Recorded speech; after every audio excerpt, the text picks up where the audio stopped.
यही समस्या आज तक हमको झेलनी पड़ रही है। छात्र अपने फैसले पर अंगद सा बरकरार था, हम भी जान गए थे साहब, पढ़ना उसका पास होना मौलिक अधिकार था। 1 घंटा हमने मनाने में लगा दिया, 1 घंटा हमने मनाने में लगा दिया। आखिर छात्रों ने अपना आखिरी फरमान सुना दिया, अब तो लिखित में माफीनामा तैयार करेंगे वरना हम तो कक्षाओं का बहिष्कार करेंगे। अब तो हम लिखित में माफीनामा तैयार करेंगे वरना हम तो कक्षाओं का बहिष्कार करेंगे। और इतने जवाल के महानु बेटे साहब, शिक्षक की वेदना देके साहब 2 मिनट बेचारा लेट आ जाता है, स्कूल के ताले लगा देते हैं। 2 मिनट लेट पर स्कूल के ताले लग जाते हैं और जिन ऑफिसों के ताले बंद पड़े रहते हैं उनके बारे में कोई बोलता तक नहीं है। ये शिक्षक की वेदना है साहब। अच्छा, शिक्षक रहा ही नहीं साहब। कई बार आप स्कूल आके देखो, उसके इतने सारे काम। अच्छा, कोरोना में तो शौचालयों में गिरने में ड्यूटी लगा दी साहब। अब टीचर पढ़ाएंगे शौचालय कितना घूमे। और फिर अपन उम्मीद कर सकते हैं कि छात्र अपने फैसले पर अंगद सा बरकरार था। मैं भी जान गया, पास होना उसका मौलिक अधिकार था। 1 घंटा मनाने में लगा दिया, आखिर छात्रों ने फरमान सुना दिया, गुरुजी लिखित माफीनामा तैयार करेंगे वरना हम तो स्कूल का बहिष्कार करेंगे। अब तो इज्जत बचाने का कोई नहीं था रास्ता और अपनी हालत हो गई थी एकदम खस्ता।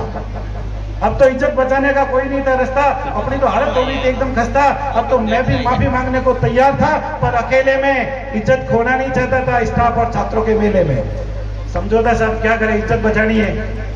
अब तो मैं भी माफी मांगने को तैयार था, पर अकेले में इज्जत खोना नहीं चाहता था स्टाफ और छात्रों के मेले में। आज तो गुरु शिष्य का साथ छूट रहा था और मर्यादा के साथ मनोबल भी टूट रहा था। आज तो गुरु शिष्य का साथ छूट रहा था, मर्यादा के साथ मनोबल भी टूट रहा था।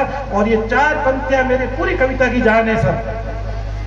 आप महसूस करना इस चीज को। और 4 पंक्तियां इस कविता की मेरी पूरी आखिर 4 पंक्तियां है कि छात्र ऑफिस में आ बैठ, छात्र अंदर आ कुर्सी पर बैठ, मेज पर पैरों का प्रबंध किया। अब साहब ऑफिस में छात्र अंदर बैठा है कुर्सी पर, पांव टेबल पर, छात्र अंदर आ बैठ, मेज पर पैरों का प्रबंध किया। उस समय उस शिक्षक ने जरूर कृष्ण भगवान को याद किया होगा कि मेरी इज्जत आपके हाथ में है। और देखिए साहब, भगवान भी मदद करता है कि छात्र अंदर आ कुर्सी पे बैठ, मेज पर पैरों का प्रबंध किया और एक तेज हवा के झोंके ने शर्मिंदा होकर द्वार को बंद किया। एक तेज हवा के झोंके ने शर्मिंदा होकर द्वार को बंद किया। उसके बाद जोरदार ताली हो जाए इस पंक्तियों पर। उसके बाद तो यकीन मानिए मेरी लेखनी वहीं थम गई, क्योंकि हवा भी शर्म के मारे जम गई। इसीलिए कहता हूं साहब, चारण करे निवेदन, चारण करे निवेदन, ये मान लीजिए कैसे पढ़े और पढ़ाए ये जान लीजिए।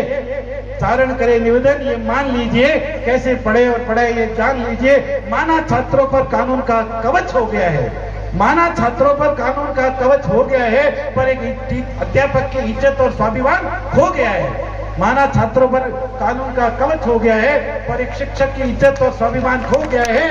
हर रोज कहीं शिक्षा की चीरहरण, हर रोज कहीं न कहीं शिक्षा का चीरहरण हो रहा है। और आज मेरे अंदर का गुरु भी रो रहा है। इसलिए कहता हूं, हे गणपति गणेशाय, कुछ तो ऐसा कर दो और मेरे बच्चों में संस्कार फिर भर दो।